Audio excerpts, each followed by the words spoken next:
waaw salaam la communauté Univers Gaindé waaw di ñëw vraiment di leen jaajëfal bu baax a baax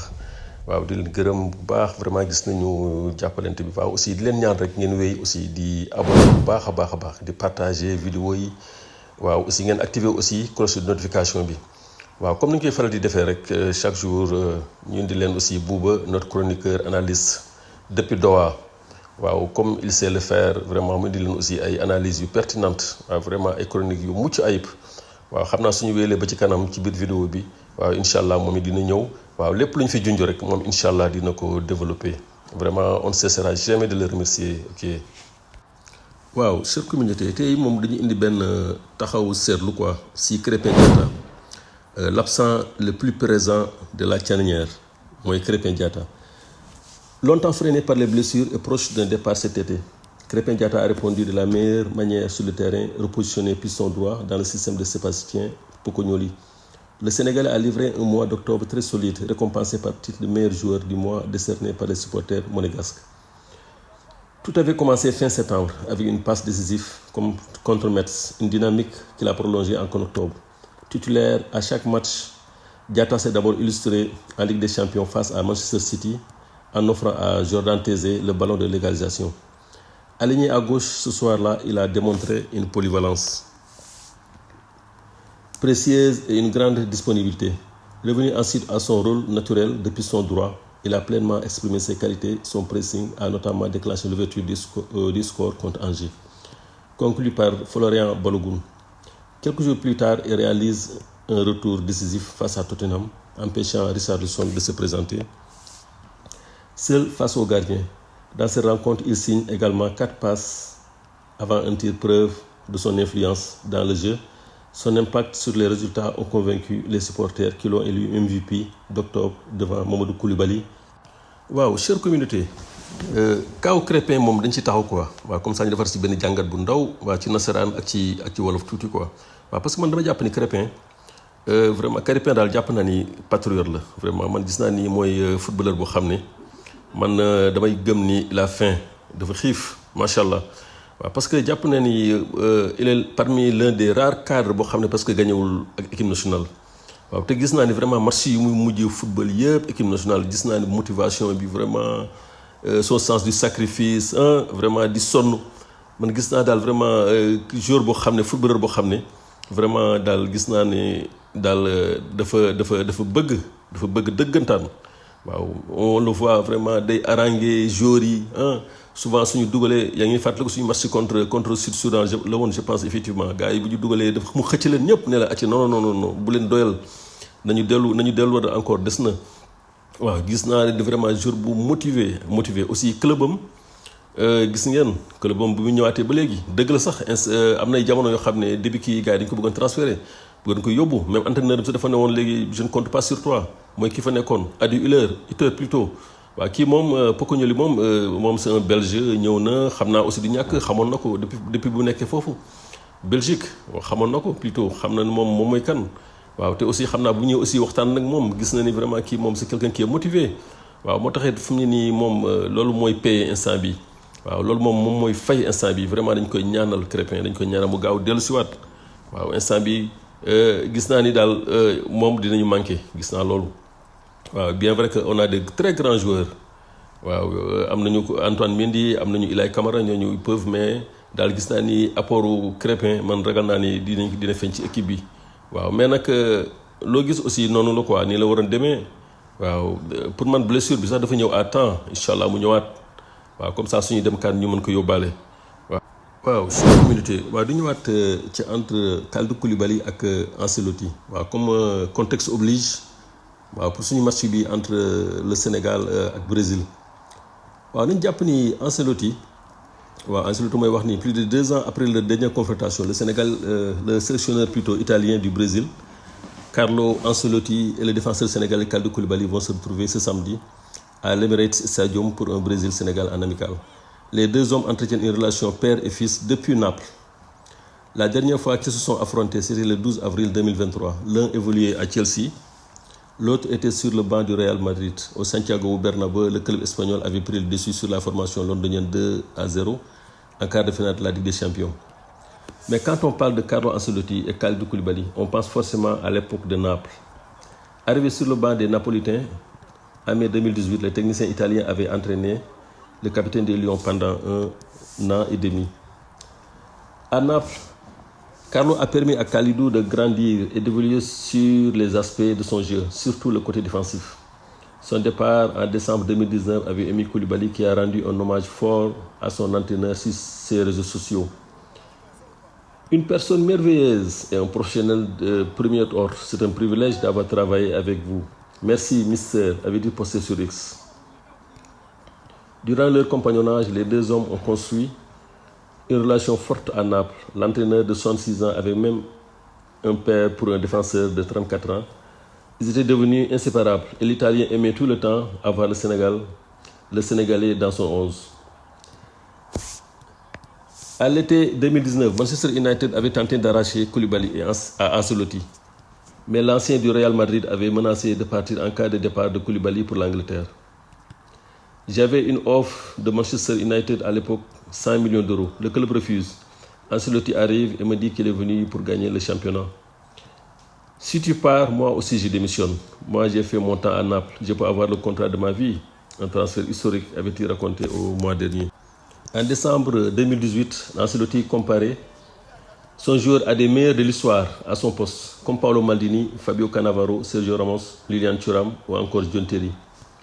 Kalidou est l'un des meilleurs à son poste. Il peut s'asseoir sur la même table que Maldini, Cannavaro, Ramos, Thuram et Terry, disait-il. À la veille des retrouvailles, Carlo Ancelotti a renouvelé son amour pour Kalidou Koulibaly. Ce vendredi, en conférence de presse à Londres, comme c'était le cas en avril 2021, quand il était sur le banc d'Everton, il a encore encensé son ancien défenseur. Honnêtement, j'ai beaucoup de bons souvenirs de Koulibaly. C'était un bon joueur, un bon gars, un bon ami. Bon, chère communauté, waaw lii moom vraiment dafa neex ba dee diggante baay ak doom. Waaw Ancelotti moom nee na tey su toogee fii tey di wax anecdote ci Koulibaly ak di wax ci ay mbaaxam nee na du ko jeexal quoi. waaw parce que moom nee na dafa mës a jàppee dafa mës a jàppee Koulibaly comme doomam. waaw parce que nee na bi mu ñëwee Naples dafa signé contrat Kalidou Koulibaly moom it dafa nekkoon jamono jooju équipe yi nekk ci àdduna bi yëpp di ko convoité. waaw s'il le faut sax Manchester United di ñoom déposé nañu 100 millions ci table bi. mais moom dafa gis Kalidou Koulibaly ne ko yow mi soo demee rek man damay démissionné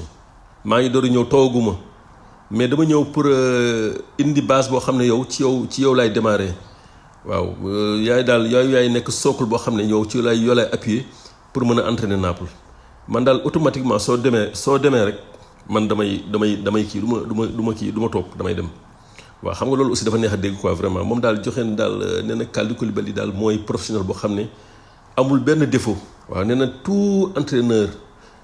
tous les bons entraîneurs du monde rêvent d'avoir un Koulibaly dans leur équipe vraiment nee na daal vraiment joxe daal kontaan ci moom daal nee na kontaan ci Koulibaly waaw parce que nee na daal compagnonnage bu ñu àndal bi vraiment daal gis nañu ci Koulibaly daal vraiment mooy défenseur boo xam ne nee na il peut s'asseoir nee na mën a toog ci bokk meilleur défenseur yi nga xam ne dañu leen lim jamono jooju ñoom ay Maldini vraiment ay Sergio Ramos ay li ñoom Thuram ñooñu ñëpp mën na bokk ak ñoom waaw parce que ñooñu gis nañu ñooñu daal vraiment amul dara lu ñu ko ëppalee waaw vraiment loolu aussi neex na dégg. waaw chère communauté loolu la ñu indi leeru tey jii ci ay taxaw seetlu quoi waaw léegi nag dañu leen di bàyyi suñu chroniqueur analyste maison waaw booba depuis Doha au Qatar waaw comme ça mu indi leen njàngat bu waaw incha allah mu développé lépp waaw donc cher Bouba. Ok, la parole est à toi. Salut chers internautes d'Univers Gaindé nuyuwaat naa leen bu baax waaw di leen ziar di ñëwaat ak yéen ci beneen chronique round-up de l'actualité sportive bi ñu am tey waaw comme ni ngeen ko xamee veille de match la suba le Sénégal di jouer ak Brésil à 16h fële ca Angleterre ak suñu match U17 yi nga xam ne non Lionceaux ñu war a dajeek Ouganda pour les 16e de finale donc dinaa ci ñëwaat ci kanam xam naa nag damay ñëw juste si match amicaux yi amoon tey avec la victoire de l'Argentine face à l'Angola 2-0 Japon mi dóor Ghana 2-0 Ouzbékistan aussi dóor Égypte 2-0 Arabie Saoudite dóor Côte d'Ivoire 1-0 Tunisie dóor la Jordanie 3-2 Maroc gagné Mozambique 1-0 donc amoon nañu aussi ay qualification au niveau de l'Europe pour le mondial 2026. Allemagne avec la victoire de l'Allemagne et de la Croatie hein. Pour les U17 aussi tey amoon nañu match comme ni ma leen ko waxee Sénégal suba day jouer Ouganda à 12h30 GMT fële ca Qatar Doha Aspire Zone. Donc tey amoon na ay match yu amoon la Zambie bi nga xam ne dañu perte contre Mali 3-1. Donc Suisse éliminé Égypte donc le Maroc qui élimine les États-Unis au tir au but 4 tirs à 3. Brésil aussi bi nga xam ne moo éliminé Paraguay 5 tirs à 4 parce que 0-0 lañ def après ñu dem tir au but. Argentine éliminé par le Mexique 5 tirs à 4 si après bi ñu defee match nul 2-2. Donc loolu daal la ñu amoon pour les U17 résultats yi pour les premiers 16e de finale yi nga xam ne ñoo amoon tey donc ñu xaarandi suba Sénégal lan la ñuy indil match contre Ouganda mu nekk match bu nar a metti waaw parce que Ouganda ils sont très bien malgré dañ leen dépêché sur les meilleurs troisièmes mais xam naa ne comme que match à éliminatoire direct la donc du yomb donc ñun ñëpp aussi ñu ngi xaar match bi war a am à 16h Sénégal Brésil foofu sa Emirates Stadium à Arsenal mooy stade Arsenal bi en Angleterre donc déjà Habib Diallo blessé Assane Diao moom incertain lañ ko annoncé woon après finalement il est rentré en Espagne parce que il se sentait pas bien et puis que depuis bu mu ñëwee dañ ko jëloon à l'écart muy entraîné wu donc comme ni ko Fabregas waxee woon donc je pense que pareegul woon pour ñëwaat quoi waaw vu les 2 derniers matchs yi nga xam ne gis nañ ko fële Como ak changement yi et tout donc xam naa coach bi dinay jël temps pour manager ko muy ñëw ndànk-ndànk mais espérons que d'ici la CAN il va revenir très très très vite et plus fort parce que on a besoin de lui bu ñuy dem à la CAN. Voilà donc Ancelotti aussi en conférence de presse dégg nañ lu mu wax ci match demain bi nee na équipe Sénégal bi c'est une très bonne équipe bu très bien organisée sur le plan jeu am ay individualité yu baax donc moom aussi nee na match boobu dina ko neex mu jouer ak équipe Sénégal parce que équipe la boo xam ne dina mën a teg défense am bu baax liggéey pour amaat défense am bu mu amoon parce que attaque du Sénégal ak aussi le milieu terrain ñëpp xam nañ ne match demain bi bataille milieu terrain lay doon donc Ancelotti daal xam naa ne moom match bi mu ngi koy waajal bu baax donc de notre côté suñu dans la tanière Pape Thiaw aussi def na conférence de presse wax na ci match demain bi ñoom niñ ko préparé déjà de teel nañu dem regroupement nee na aussi demain dina teg ñi mu war a teg pour ñu jongante ñun ak Brésil pour mën ci am ndam waaw pour mën ci am ndam incha allah donc comme ni ma leen ko waxee woon démb man tegoon naa benn 11 de départ boo xam ne tey nag dama leen indil ñaari 11 de départ parce que 11 de départ bi ma indi woon démb dinaa ko indiwaat ak beneen deuxième 11 de départ boo xam ne comme ça yéen aussi chers internautes soo leen amee seen 11 ngeen bàyyi ko ci commentaire yi voilà donc démb 11 bi ma indi woon mooy Edouard Mendy laa indi woon comme d'habitude après ma indi Jacobs Kalidou Koulibaly Moussa Niakhaté Ilay Camara waaw 4-3-3 la woon nag parce que digg bi au milieu damay indi Pape Gueye indi Pathé Ciss indi Pape Matar Sarr waaw léegi ci kaw ma indi Iso Iliman Ndiaye Sadio Mané waaw donc 4-3-3 boobu moom laa indi woon démb léegi nag sama deuxième 11 bi may indi tey encore mooy Edouard Mendy ci camp yi El Hadj Malick Diouf Kalidou Koulibaly Moussa Niakhaté Antoine Mendy au milieu ma teg fa Pape Gueye Gana Gueye après Elimane numéro 10 Iso excentré Mané et Jackson en pointe 9 voilà loolu daal mooy deuxième 11 bi aussi bi ma indiwaat donc léegi demain dinañ xool li Pape Thiaw di indi mais probabilité ban bi ma am ak li may séntu suba par rapport ak Brésil ak qualité yi ñu am si milieu terrain bi demain Pape Thiaw 4-3-3 bi lay indi waaw avec 3 milieux moom la ñu war a jouer match bi parce que demain lépp si milieu bi lay xewee